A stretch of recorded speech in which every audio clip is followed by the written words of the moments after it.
Welcome to USFL Game Plan, brought to you by USFL Today. We are your hosts. I'm Angelo and That's Luke Miller. Make sure you follow me on Twitter at USFL Today. Follow our channel at USFL Today, and follow this gentleman at Luke Miller PFN for all of his Stallions and League insight. Luke, how you doing? It's playoff week. I'm doing well. I'm feeling good. The Stallions were able to pull out the win and finish the season as the true leaders of the South Division. So we got a home playoff game where the Stallions will legitimately be the home team. So can't ask for more. Yeah, and on the other side, we have the most unlikely of playoff games featuring the Pittsburgh Maulers and the Michigan Panthers. I would say the two teams that had the longest odds heading into the week 9 and 10 combo out of the four in the North. And yet here they are now. One of them is going to be in the championship game, Luke.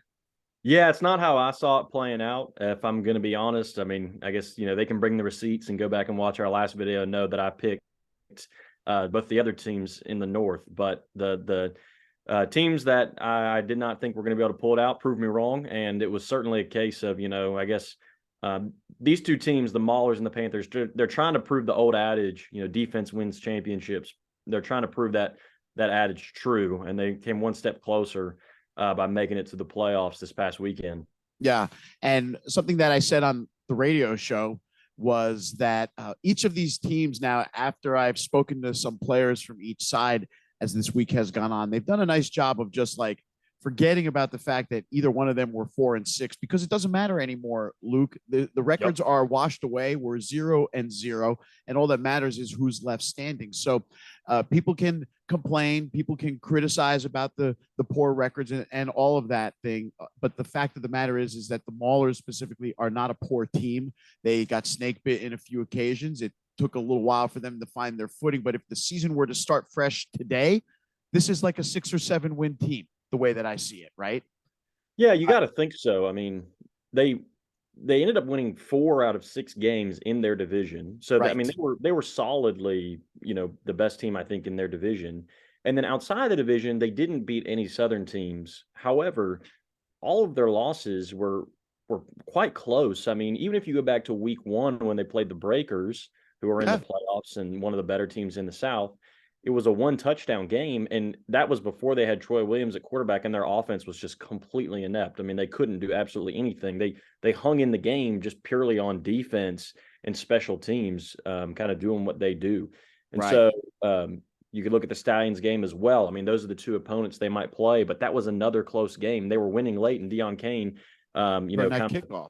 Yeah, he flipped the script on the Maulers a little bit, kind of beat them at their own game, but he returned that kickoff for a touchdown, and that was kind of the deciding factor. But I mean, it was a 4-point game, and the Maulers were up late. So, I mean, it's not like, they squeaked it out in the North and then they just got blown out when they played teams in the South. They were in every game that they played, and it took them a while to really get, at least, offense still isn't their strength, but their offense has gotten a lot better from the beginning of the season, and it took them a while to get there. So, certainly not a team you can sleep on and think that whoever wins out in the South side of things is just going to waltz to the trophy, on next week. It's a serviceable offense now, which complements a great defense and great special teams quite nicely. You don't need to have an awesome offense when those other two parts are as awesome as they are. And something else to note, you talked about the games being close, but looking at the numbers, the Breakers and the Stallions combined defeated the Maulers by a total of 11 points. So that's all you need to know in regards to, can Pittsburgh hang with either of the two teams in the South? They absolutely can. Can they hang with Michigan? Well, they beat them twice and held them to a total of 14 points in those two games, including 19-7 2 weeks ago and 23-7 back in week 4, I believe. So the precedent is there. We know it's hard for a team to win 3 times against the same team. It was proven out last year when New Jersey failed to knock off Philly for the 3rd time, and we've seen it countless other times in the NFL. So that must be looming over this game at least a little bit, that it's hard to win 3 times against the same opponent, especially in an 11-game span. That's a tight window to try to beat somebody 3 times. But the Panthers, though, as we speak about them, they pulled out an incredibly gutsy win last week by how I kind of described it as a very Maulers-like win, because they had defense, just enough offense, and special teams carrying them to the victory. But something that you had said to me on the radio show, which is a new quarterback to the team this late in the season a recipe for victory? Hard to say. He got them through the game last week, and he even made a nice play to pick up that ball on the ground and run it in for a touchdown. EJ did, but I don't know if that recipe is going to work against this defense. This ain't the Stars who give up points and yards in bunches, Luke.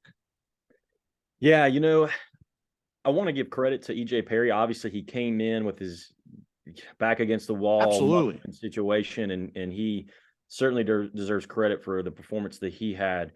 I do think, I'll say I think it was the right move to inject him into the office. Now, in hindsight, that's easy to say because they won. But the reason I say that is because clearly he just brings something to the table that a guy like Josh Love doesn't. And that's not necessarily a knock on Josh Love. It's just EJ Perry's skill set is obviously just different, right? The way that he's able to move in the pocket, move outside the pocket, create things with his legs.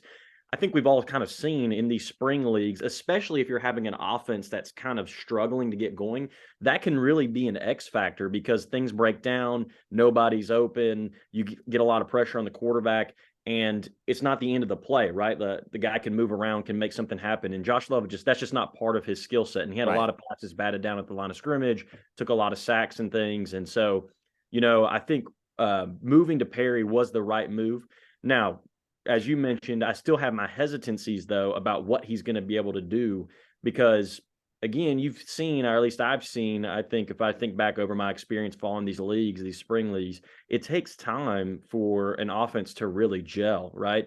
And I think that's part of the reason that some of the quarterback we've played that we've seen this season from a guy like Alex Magoo, for example, I think has seemed significantly better than what we saw from him or from other teams last season because he's had a whole year in the offense. Right. He's had a whole offseason to continue to learn the system, commit things to memory, perfect things, and things are just crisper. They're better. He knows what he's doing out there. He's not, scratching his head wondering, if the Stallion should do this, that, or the other. And when it's your second week, as a starting quarterback and only a couple of weeks with the team, I mean, it's just hard to think that he's got that level of comfortability and confidence with the offense. And so it's a scaled back playbook for sure. Absolutely. Yeah. So I think that, the Panthers, if they want a shot at winning this whole thing, I think moving to Perry was the right move because even with Love at the helm, again, the last two times they played the Maulers, Love being a guy that's been there for a while, knows the offense, they couldn't score points. Like you said, they scored 14 points in those two games combined. So that's just not going to cut it a third time around. And so I do think moving to Perry, it changes it up at least. Exactly. Like it could blow up in their face and they could get blown out again. But, it's like kind of like the classic, adage, right? Like what's the definition of insanity? Is doing the same thing over and over, expecting a different result. Well, we've seen this offense with Josh Love at the helm over and over, and especially against a defense as good as the Maulers, you don't want to just get the same, go in there and put up 7 points again and lose with the whole season on the line. So I think they've made the right move by putting Perry in there. Now, again, as you started your question, is he going to be able to go up against the best defense in the league and all of a sudden make this Panthers offense click and come alive and put up lots of points on a team that doesn't give up points? That's not a bet I want to take personally. No. But it at least adds some, I think, intrigue and kind of a wild card X factor into this matchup. Yeah, now we know a lot less as to what's going to happen because if Josh Love was in there, we would kind of be saying, well, here comes the same sort of performance. But I'll back the clock up a little bit to midseason. And if you're the Michigan Panthers, don't you wish you had Eric Barriere right about now? I think that's one that leaves everybody scratching their heads, right? I mean, people were calling for him, really all year. By week 4. Yeah. I mean, the Panthers fans that I know and I talk to, they've been calling him for a long time. And the main reason it seemed like people were saying that was because, again, his skill set was more similar to a guy like Perry's, and they wanted mobile to see, guy. Right. Like, let's see what this guy can do. He can throw the ball, but he can also move. He can create in a way that Love can't. And it just never happened. And then next thing you know, they let him go. And then they bring in a new guy that would seem to sort of fit, the same kind of, abilities and skills that Barriere had in the first place. And so it does obviously we're not there week in, week out. We're not there at practice. We don't know what the coaches are seeing, but it does leave you scratching your head a little bit of you've got a guy that's been there for a while and knows the system and could do some of the things that Perry's doing, and he never really got a shot, right? He never even got a chance. So that's, I could tell you, I could tell you what I heard about that cut. Let's hear it. That cut. So we were on the field prior to week 7, Generals Memphis game, and James from Pro Football Newsroom and I were chatting with Billy Devaney, the general manager of the New Jersey Generals, on the field prior to kickoff. And it was the first week Barrier was on the roster, you know, dressing as the number 3. And I said to him, "Hey, nice pickup getting Eric Barrier. I mean, you know, we like him." And he says, "We really like him too. We're really looking forward to having him from the start for next year." And so I said to him straight up, "Why did Michigan cut this guy?" And he said that when he saw his name hit the waiver wire, he reached out to Steve Kazar, the general, I think I got his name right, Kazar, the general manager of Michigan, and he asked him.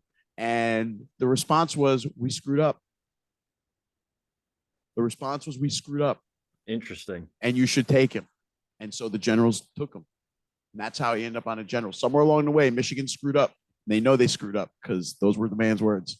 And it was told to us right on the field. So anyway, digressing, of course, speaking of Michigan, they manufactured the win last week. I give them a lot of credit for hanging in there, Luke, until the game turned their way. I mean, that alone deserves a round of applause, because they could have easily gotten blown out being down 20-6 and fallen behind 27-6, 31-6, and then this ball game is completely over. I mean, I made the comparison with Jared Schuster of the Pro Football Newsroom earlier when we were wrapping up the Generals season this week, and I said, you know, these games both kind of went the same way initially, where the Generals were down 19-6, the Panthers were down 20-6, but you felt like the Panthers still kind of were in the game because they were doing little things to stick around, whereas the Generals game may as well have been 199-6. So for the Panthers, it's got to have to be the same formula as last week. So you're going to see a matchup here, Luke, of two teams that sort of now do the same things. Yeah. It's a question of, you know, can the Panthers kind of found a way to win again, like you said, using the Mahler sort of formula last week, but now can they beat them at their own game? At their own game, right? We got two teams that especially in recent weeks, you know, have been very strong when it comes to special teams play. They've got, you know, two very good defenses, you know, two guys that are, you know, who knows which one's going to be defensive player of the year between Ginda and Tizino. I mean, good luck trying to pick one or the other there. And so, you know, and then two offenses that, you know, have in wins have done enough, but, you know, have no point have been accused of being prolific. So I think for Michigan, 29 points on opening day was their max. Mm-hmm. And for the Maulers, it was 31 in a game they lost to the Stars. And I believe at least one of those touchdowns was on defense or special teams in that game. So they didn't exactly light up the scoreboard there either. So these are two teams that if they get to 24 legitimate offensive points, it's like a cornucopia of a bounty for them. So, but that's enough to win a game with either one of these defenses. So it's a race to 24, and they both have excellent kickers. Both of these teams tend to bog down before they get into the red zone. And so they're going to both be relying Chris Blewett on one side, Cole Murphy on the other side. I got a feeling that one of these two gentlemen are going to have a hand or a foot in this case in deciding how this game ends, Luke. For sure. No, I agree. And I saw somebody tweet, I can't remember who it was, or I'd give them credit, but I saw somebody tweet earlier in the week, something along the lines of like, you know, Maulers and Panthers, you know, first 1 to 15 wins kind of thing.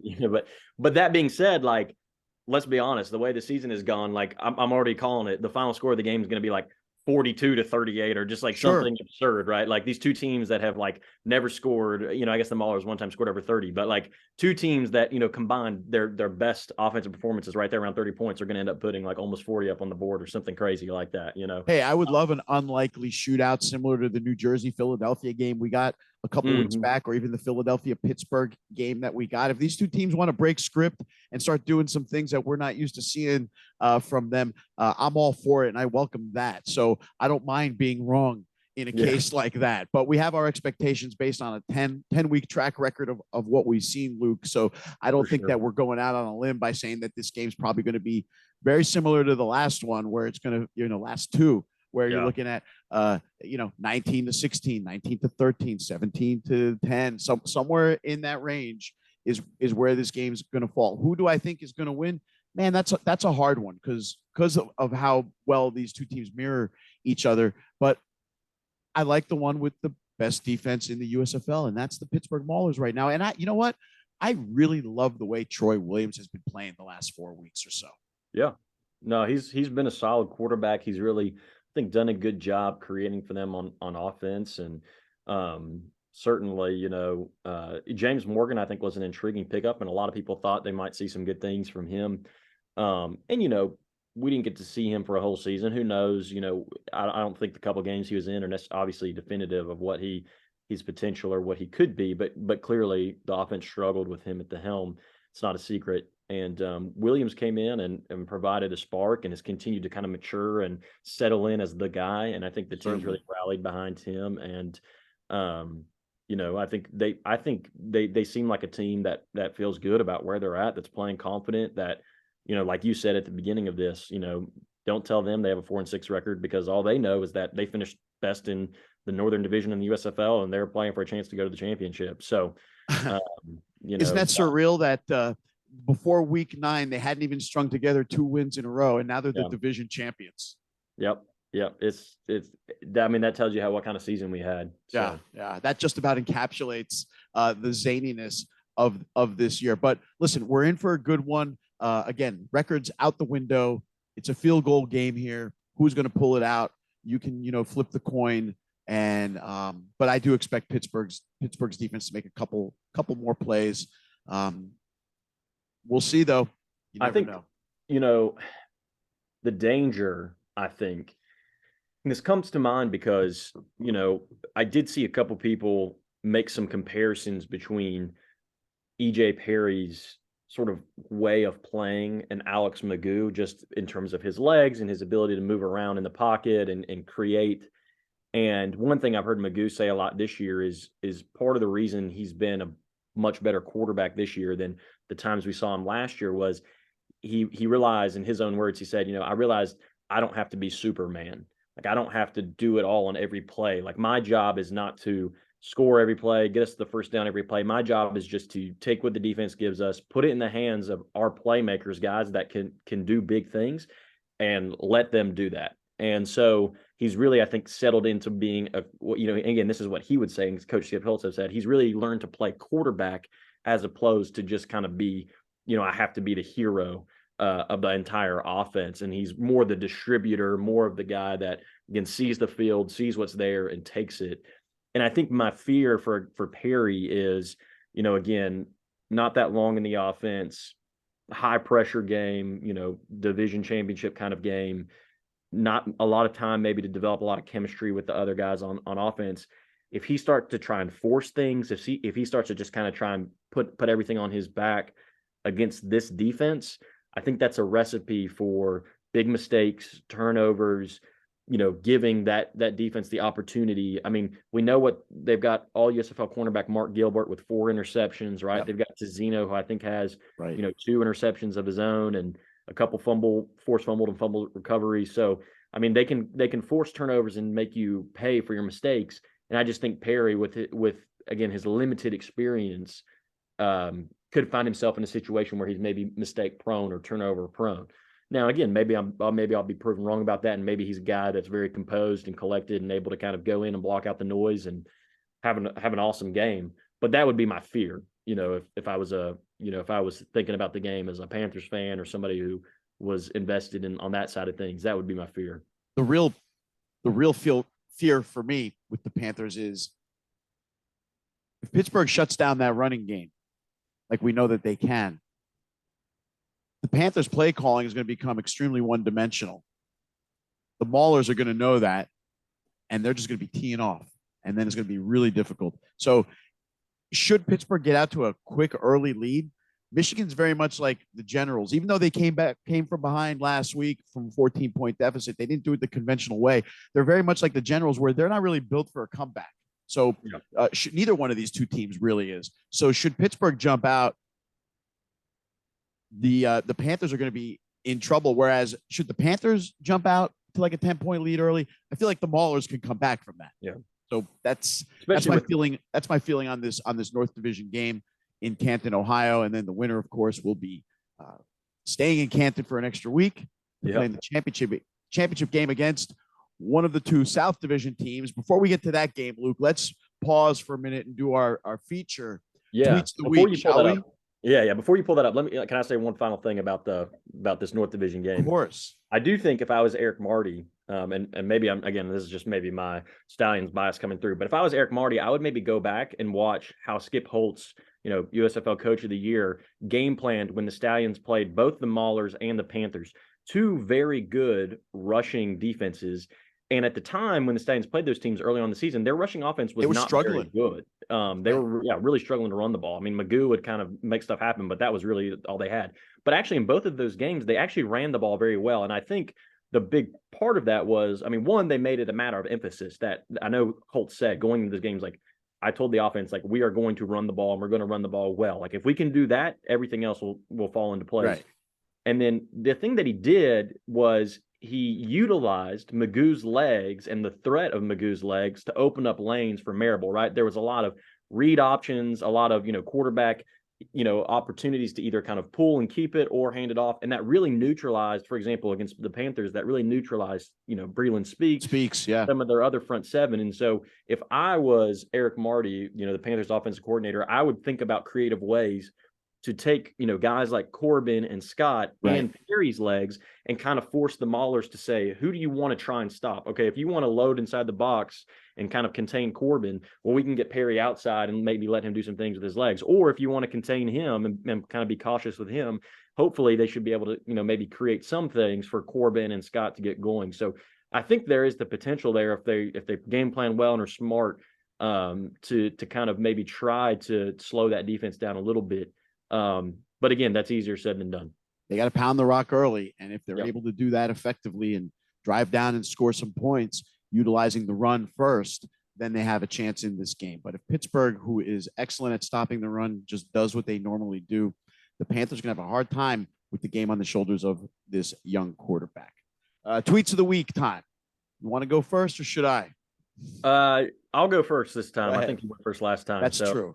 Yeah. So my tweet of the week was kind of a random one, not really related to any of the games or events or anything like that. But I was on Twitter the other day and I saw an advertisement that somebody had posted from back in the original USFL, 1980s USFL. Yeah. And it was a set of furniture. Let's pull this up. Here it is. Yeah. It's a set of furniture from the LA Express was the team they were advertising. And it's like space age furniture. Look at that.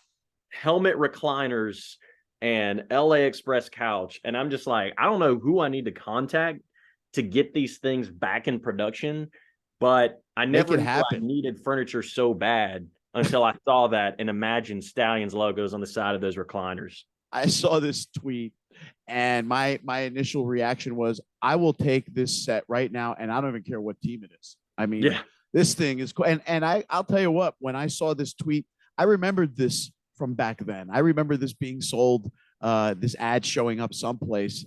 Here's the best part, man. Look at those prices. $650 for the couch, $450 for one chair. You're talking about, you need to get in, you're all in $1,800 for the three pieces. And that's of $1983. Man. Yeah. Wow. That's like a $4,000 furniture set adjusted for inflation. Oh yeah. No, I mean, that back then sounds nice to us today or reasonable to us today, but I'm sure back then that wasn't cheap. I mean, that was high dollar stuff, but I mean, you talk about like old man cave. I mean, that's the best. Yeah. Imagine stumbling into that on eBay somewhere. Oh my God. I've never seen the actual item in person. I've seen a lot of USFL stuff from the old school days. and they had some cool things. But the furniture, I don't know anyone that had it, and boy, I wish I did though. Yeah, you got to wonder like how many of those were even like in production, or like Or purchased sold. out there. Yeah, like it's such a like niche thing. Like it, but I mean, somebody thought it was a good idea, so there had to be some demand, I guess, right? Yeah, I guess the good people at whatever this company was, the sports fans furniture factor. Maybe they Yeah, were I don't made. know. Maybe they were made to order. They don't seem like a mass production item to me. That's probably true. Yeah, hard to say if that company is even still in existence. Their business plan might Is not have it? panned out. I don't think it's that hard to tell if they're still in business. We could do a search after, and we could add Yeah, that to we'll the have to Twitter. look it up. Yeah, yeah. My tweet of the week is not nearly as funny as yours, but I thought it deserved mention. Everyone's seen it by now. Let's pull it up. It's by Trey Williams, the New Jersey Generals running back. And if you remember, there was some question about whether he was still with the team heading into week 10. And I went and got double confirmation that he was. But I think about 18 seconds after the season ended, here it is. This tweet went out by Trey Williams, and it says, Steve Smith is the reason I didn't play today. He reminds me of Kevin Sumlin and Clarence McKinney. Good luck, coach. You suck.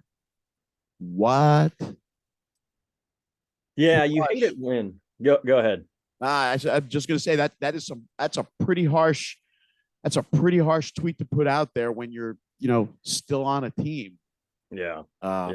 But I will say this, and I can't go too deep yet because it takes a little work to piece this together. But something's going on in that locker room. There was some stuff happening where we were wondering all year why Trey Williams was not playing. There are reasons for that, and I think his tweet leads into why.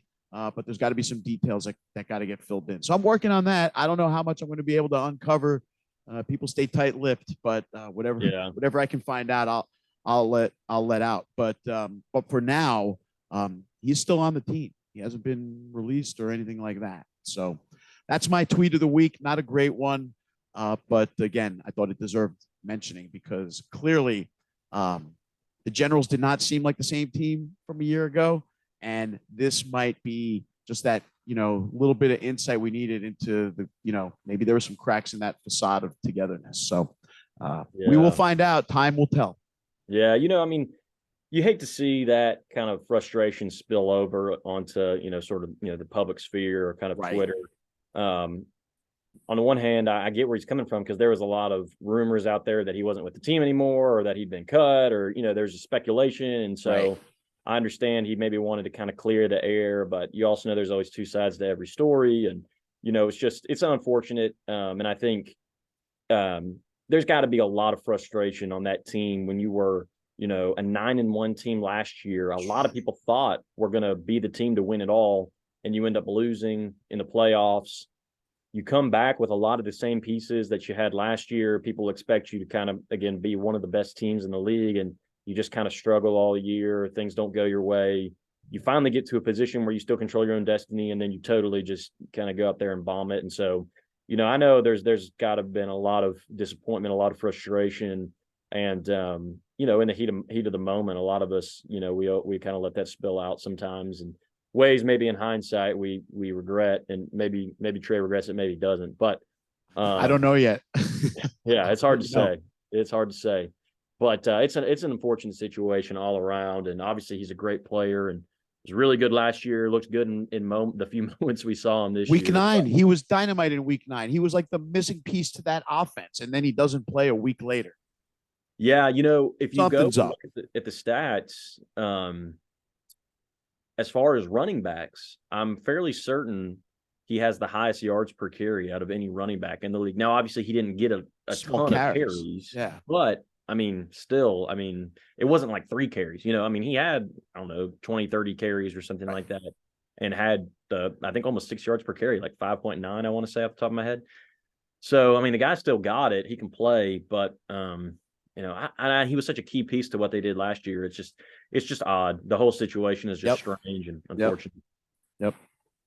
We move on now, shall we, to the South Division Championship, and we put the unpleasantries aside and we focus on a great matchup. Two teams that while maybe they misstepped a little bit in the middle of the season for the Stallions, they had that little run where they were 1-2. For the Breakers, they lost the 3 straight games before righting the ship. But here they are now, 8-2 versus 7-3. It's a rematch of last year's playoff game, which took place in Ohio. This year, it's going to be in Birmingham, straight up in front of the Birmingham fans. And they split.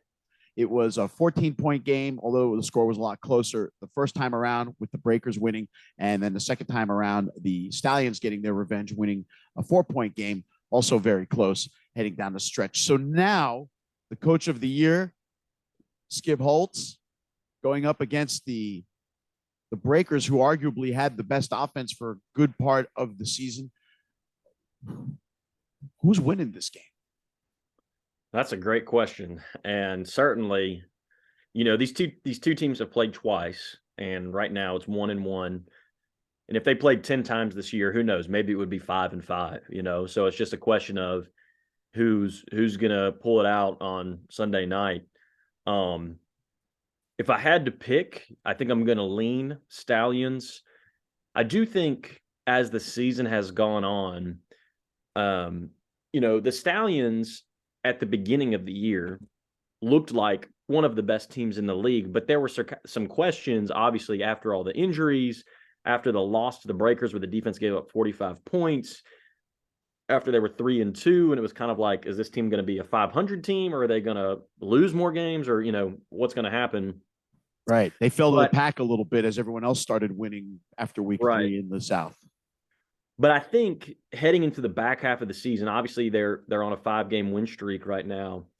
I think there's a couple things in their favor. One is the defense has been playing a lot better and a lot more consistently. You had some games at the beginning of the year, the defense looked good. I mean, again, everything looked good in the 42-2 win, but I mean, the defense, especially, they didn't give up a point, right? And it's and the Showboats were still kind of struggling at that point, but I mean, they put up decent points the week prior and the week after with Brady White still kind of quarterbacking. So it wasn't like they were completely inept at that time. So I mean, the defense looked good at the beginning of the year, but they were not consistent. They really struggled against the Breakers. But over the last 5 weeks, they've really kind of, I think, reestablished kind of their identity. Again, they had those injuries and things at the beginning of the year, and so I think their defense is kind of back to who they were last year, right? Really stout in the red zone, really stingy. They get Scooby back this week, which is obviously going to be a huge boost for them, not just in terms of their play, but just in terms of their intensity. Sure. Kind of their quarterback back there. So I think that's a big factor in this game. Obviously, on the offensive side of the ball, I mean, you've got the MVP and the best player in the league right now in Alex McGough. And,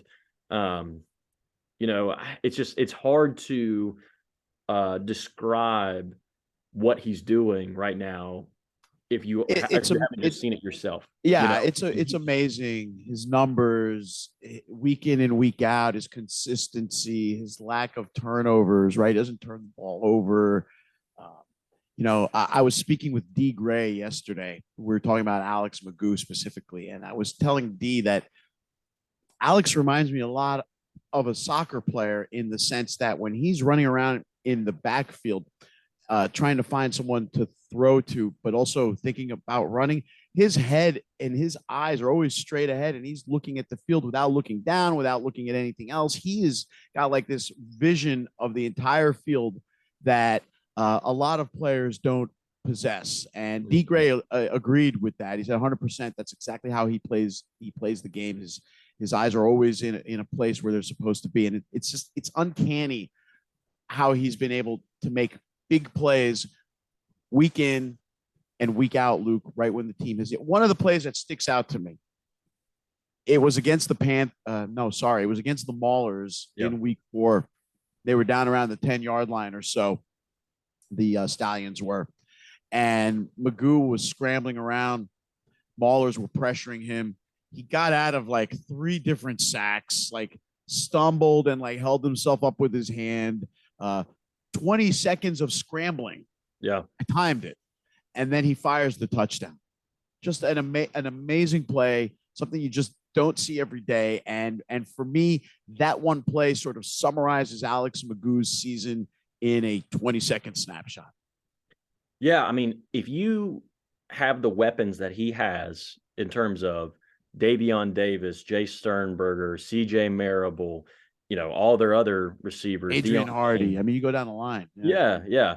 If you get all those guys and then you say to a defense, hey, secondary, hey, we need you guys to cover these guys for 15 seconds minimum because it's literally impossible for us to bring their quarterback down. I mean, good luck. I mean, an Right. NFL secondary couldn't guard these guys that long. You know what I mean? And so um, I think Magoo he's just that guy. He's the X factor right now. He's playing out of his mind. Lights out. The best comparison, if you follow the NFL, is like, I mean, people have made the Mahomes comparison, and I think that is a good comparison because it's just the same type of thing, right? Like he's got the arm, he's got the decision making, he just does these crazy things that are just kind of uncanny and just you couldn't kind of, it's almost uncoachable, right? Like just the creative acrobatics and things. And as long as you got a guy like that, especially at the quarterback spot, it's hard to bet against a team that's got that. And so I think the Stallions are, all that to say, I think the Stallions are a really, really complete team. I think the team, my impression as someone who follows the team and covers the team is I think over the last few weeks, they've really kind of gelled and solidified as a unit, kind of their identity. They haven't had any major injuries over the last handful of weeks. They have lost a few guys, but they've got an offensive line that's kind of been together now for a while, right? They've got a quarterback that's been there all season now. They've got a group of receivers that, he knows who he wants to find and who to get the ball to. And then on the defensive side, again, kind of same thing. Like they've been playing together for several weeks now and they kind of know their identity. They know what they can do. They knew what their weaknesses were at the beginning of the year and they've tried to address those. And so it's just, I think as good as they are, as they've continued to improve, as good as a coach as Holtz is, I mean, the Breakers are an excellent team, and they certainly have the ability to knock off the Stallions, but it's just hard for me to go against the Stallions right now with Holtz at the helm, Magoo with the ball in his hands each play, and the defense playing the way that it's been able to play the last several weeks. I think it'll be a close game. I think it'll be a great game, but I think the Stallions pull this one out. They're projecting to have a pretty solid crowd to night game. Stallions fans, I mean, I was at the game in Memphis last weekend and I was sitting around Stallions fans. So this isn't, this is just anecdotal. I didn't do any statistical analysis, but it seemed like when the Stallions did something good, the stadium was just as loud, if not louder, than when the Showboats did something good. And so I think with that 2-year kind of fan base, head start that they've got, and they didn't get a playoff game in Birmingham last year, but we got one this year at Protector Stadium. And again, it's a night game. I think the fans are going to show up and be really rowdy. And it seemed like last game when the Breakers were the home team in Birmingham, my impression was, the crowd was sizable and was very into the game. And there was a lot of trash talking going back and forth between the fans and Vontae Diggs. And people yelling at McLeod Bethel Thompson. And because they were on your side. They were on the Birmingham side of the field for that game. So you guys were right behind them. Exactly. So I think, I think that's another kind of boost to the team's morale and just another obstacle that the Breakers are going to have to go up against. So, I mean, the Breakers are more than capable of winning this game. I think we all know that. But the Breakers haven't played their best football since week 3 and 4 of the season. And the Stallions, I think, have been playing their best football recently. I mean, in the last, I think, 3 weeks, the Stars game and the Showboats game, I don't think this is true of the Gamblers game, but I know for the Stars and the Showboats game, the Stallions turned the ball over more time. I mean, they lost the turnover differential multiple times in those 2 games. And they still pulled out the win. And I think that goes to show you in a league with the amount of parity that we have this year, to be able to turn the ball over as many times as they did and still come out with a win says a lot about the quality of the team. And Skip Holtz said after this past week, he was like, I couldn't have scripted this better as a coach for my team because we didn't play our best football. We turned the ball over a lot in the red zone, shot ourselves in the foot over and over, and we still were able to prevail. And the confidence boost that our guys have, knowing that, hey, when we don't play our best football, we can still win. What can we do when we put it all together and do play our best football and protect the ball and stuff like that? So all that to say, I think the Stallions are the team to beat in this one for sure. But we'll see. DeFilippo is super passionate, and he's going to have his guys ready, so it'll be a great game. Yeah, let's talk about the Breakers for a minute. It seems like what we've been talking about is the Stallions here for the last 10 minutes, right? Sorry, I got on my soapbox there. Yeah, you sure did, but that's okay. Let's not get off the soapbox for a second. The Breakers have been playing pretty well in the last 4 or 5 weeks, defensively, especially 3 points and 10 points, and I think 16 points in their last 3 games. So they really have clamped down and allowed an offense that's not quite as prodigious as it was in the first half of the season to still be able to pull games out because they are holding down the opponents. Matter of fact, except for that 2-game span in the early part of the season where they gave up like 31 and 38 in back-to-back weeks, the Breakers are only giving up an average of about 15 points a game. So for me, that is truly the key to them having an opportunity to win this game. It's guys like their front line. It's guys like their talented linebacker core, their D-backs, all playing their A game, which is what they're going to have to do. You talked about the challenges in covering all those receivers for an extended period of time because you got a quarterback who just makes plays last for so long. But it's a confident bunch, that defense, and they've got a little bit of a chip on their shoulders. So I feel like they proved it already. They held them to 24 points, Yep. And the Stallions had to score late to get to the 24. So it's not like it can't be done by the Breakers defense. And then offensively, we know what they have. They have all of the weapons, even though things have not been quite going so swimmingly for them in the last 5 weeks or so of the season. They still have guys like Adams at wide receiver, like Wes Hills running the ball, and of course, McLeod Bethel Thompson orchestrating all of it with his experience and his ability, and the leading passer in the league, the leading rusher in the league, the leading receiving tight end in the league. They have it all offensively. Sure. They have the ability to hang with anybody. So again, much like the other game, I feel like this could go either way, and I want to lean towards the home team in this case.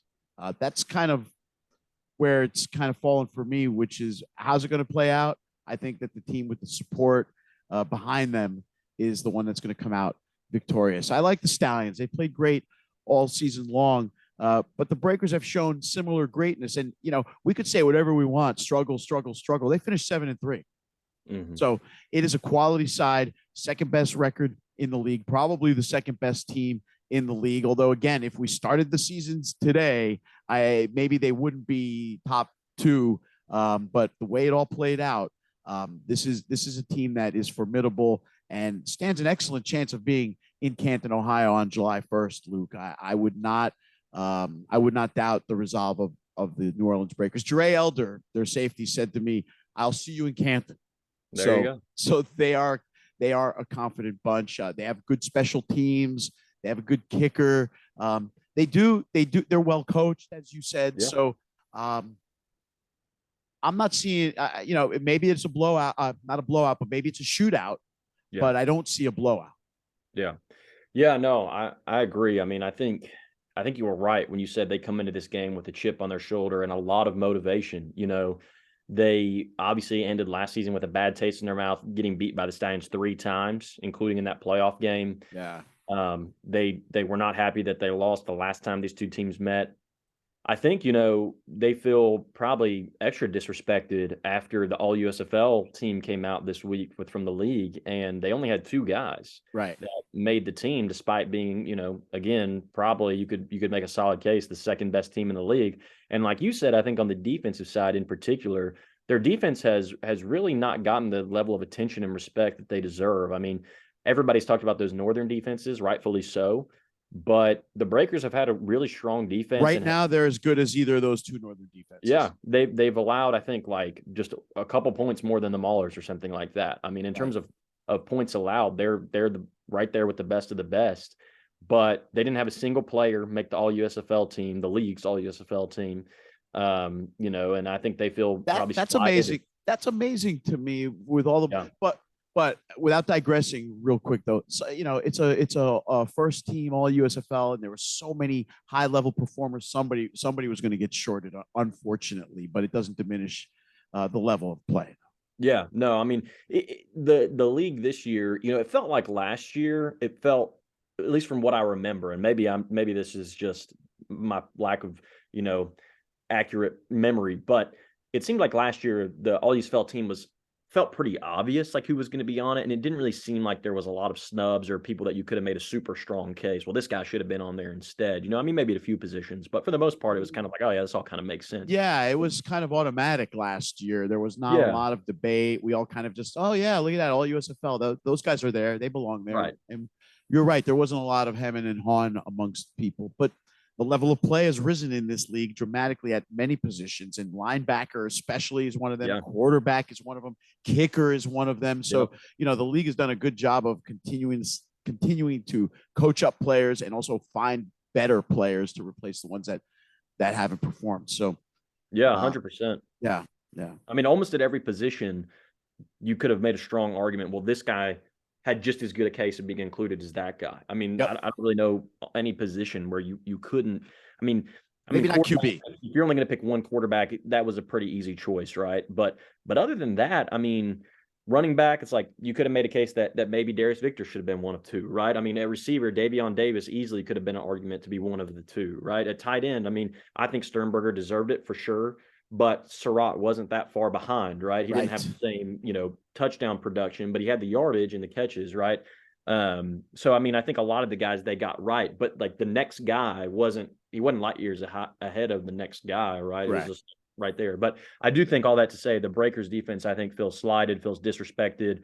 I think they want to prove that they are one of the best defenses and teams in this league, and they definitely want to prove it against the Stallions and not lose to them for the second year in a row in the playoffs. And so they've got their work cut out for them, but that they're going to come into this game super motivated, and that makes a difference. I mean, I think that made a difference in their first meeting when the Stallions Correct. Breakers played the first time. I think, and I mean, the Stallions players said this after the game when I talked to them. I had a couple of weeks to reflect on it. You know, the Breakers just wanted that one more. The Stallions, they beat this team 3 times last year. They were coming off that 42-2 win against the Showboats. They returned that opening kickoff for a touchdown, and I think they started to think like, oh yeah, this is just another one in the bag. And the Breakers, they wanted that one bad, and they did not lay down. They did not quit. They came out and just started really sticking it to the Stallions, and the Stallions couldn't keep up. And so the Breakers will be motivated. They're going to bring everything they've got. And it's hard to say what's going to happen in this one, other than I feel pretty confident saying it's going to be probably an incredible game, and it's going to come down to the wire. I will say this about the Breakers as well, and it'll be my last note on them, which is I feel like they're already playing playoff style football, Yeah. right? They're playing tight defense. They're grinding the ball. They're running the ball a little bit more. Although they had a nice 30-yard touchdown pass last week. They feel like, to me, like a team that's already in playoff mode, in just like the way that they're going about their business, the way they kind of grinded out the last couple of wins here, and found their way into the playoffs. So there you have it, man. I mean, 2 great games. We're going to be set up for an awesome final, no matter who the two are. I mean, if you get New Orleans versus Michigan, that doesn't feel so sexy. New Orleans versus Pittsburgh was a great opening week game, so it'd be interesting for them to close the season out against each other. And then conversely, if you get Birmingham and Pittsburgh, I'd love to see that game because of how great their week 4 game was. And then of course, and I think in that Michigan. one too, you've got probably the best offense in the league and the best defense in the league. And I think that's a fun matchup. Yeah. So there you have it. Then Michigan against Birmingham. We'll see. That one I'm least enthusiastic for is a Michigan Birmingham game, I guess. But you never know, man. This league's middle name is unpredictable, right? That's the U right. in USFL stands for unpredictable. EJ Perry could come out and set the world on fire, and then we'll be ready. We could be ready for the Magoo Perry showdown. So unbelievable. It's all very, very, very possible. Luke, enjoy the games. First of all, I know you're going to be in Birmingham. Oh yeah. You live there, but I mean, you're going to be at the game, attending and you'll be sidelines. I'm going to be all over the place. So I'll have the credentials to be on the sidelines some, but I'm not going to be down there the whole game. This is a game I think I don't want to not be a fan the entire game, if that makes sense. I did that last year when I went to the playoff doubleheader I actually sat in the stands for I had the credentials, but I sat in the stands as a fan for the Generals game. I did it in Canton as well. It's very hard to be the reporter when you're invested in the team as a fan as well. I'm good at separating my responsibilities when it's time to do that. But when I'm at the game, I don't want to be working a sideline and have to stay neutral, or be in the press box and have to stay neutral. I'd rather sit in a seat and be able to cheer and then flip out of my gear, put on regular clothes, and then go into the press conference and ask my questions. So that's the move. Also pretty cool this weekend, I will throw in there that USFL Today will have a representative on site at the Birmingham playoff game. Will Harris, the guy who does those amazing graphics every single week about the Stallions games, is now a member of our team here. He's actually going to be doing 2 graphics this week, one for each of the playoff games. So that's pretty cool. And he will be sidelines as well. We've gotten him credentialed. He'll be taking photos and posting them and hashtagging them with USFL Today. So we will be in Birmingham as an organization this week, but not in Canton. I can't make it. So, but that's the way it breaks. So keep an eye out for those cool pictures and whatever other tweets that Will Harris produces for us. Keep an eye out for his graphics. Luke, keep an eye out for Will, if you would, please. It's his first time doing that as well. And hey, we've got one more show next week, the USFL Championship Shindig. I don't quite know what we're going to do. We got to like get some players on or something and make it a little bit different than just doing what we've normally been doing over the last 6 weeks. People seem to like what we're doing, but I think something like the championship game show deserves a little bit more fanfare, Luke. Absolutely. No doubt. All right. So let's put our heads together and figure out who we can get to appear with us and try to have a fun show for the last one.